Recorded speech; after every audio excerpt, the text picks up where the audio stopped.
మీరు లేదా మీ కుటుంబ సభ్యులు అనారోగ్యం బారిన పడి లక్షల రూపాయలు దవాఖానలో ఖర్చు పెట్టి ముఖ్యమంత్రి సహాయ నిధి కోసం ఆర్థిక సహాయం కోసం అప్లై చేసినప్పుడు ఇప్పుడు ఇస్తున్నటువంటి చెక్కులు 90% పైన గతంలో మీరు గత ప్రభుత్వం ఉన్నప్పుడు మీరు దరఖాస్తు చేసుకుని జనరల్గా గత ప్రభుత్వంలో చేసుకుని కొత్త ప్రభుత్వం వచ్చినాక అన్ని పక్కన పెడతారు. కానీ అట్లా కాకుండా స్వయంగా ముఖ్యమంత్రి గారి దృష్టి తీసుకెళ్ళి వాళ్ళు గత ప్రభుత్వంలో అప్లై చేసినా మన ప్రభుత్వంలో అప్లై చేసినా వాళ్ళంతా మన బిడ్డలు, వాళ్ళని మన కడుపులో పెట్టుకొని చూసుకోవాలి, ఖచ్చితంగా వాళ్ళ కుటుంబాలకు మనం అండగా ఉండాలని చెప్పి గతంలో మీరు అప్లై చేసినప్పుడు కూడా వాటన్నింటిని కూడా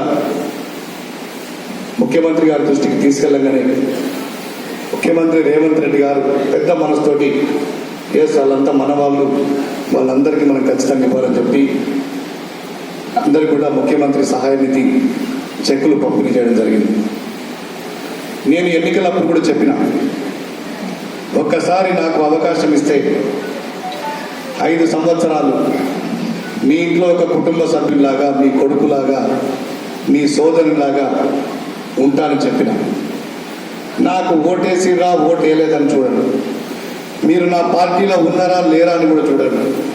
మీకు ఏ ఆపద వచ్చినా, ఏ అర్ధరాత్రి పూట ఏ ఆపద వచ్చినా కూడా నేను ఆ రోజు మీకు చెప్పిన మాట ప్రకారం మీ బిడ్డలాగా, మీకు సోదరులాగా అండగా ఉండి 5 సంవత్సరాలు మీకు సేవ చేస్తానని చెప్పిన అదే మాట ప్రకారం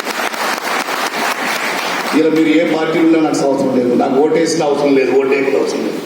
మీకు నిజంగా మీకు ఆపద ఉంటే మాత్రం మీకు అండగా మీ ఇంట్లో ఒక కుటుంబ సభ్యులాగా ఉంటా అని చెప్పి చెప్తున్నాను.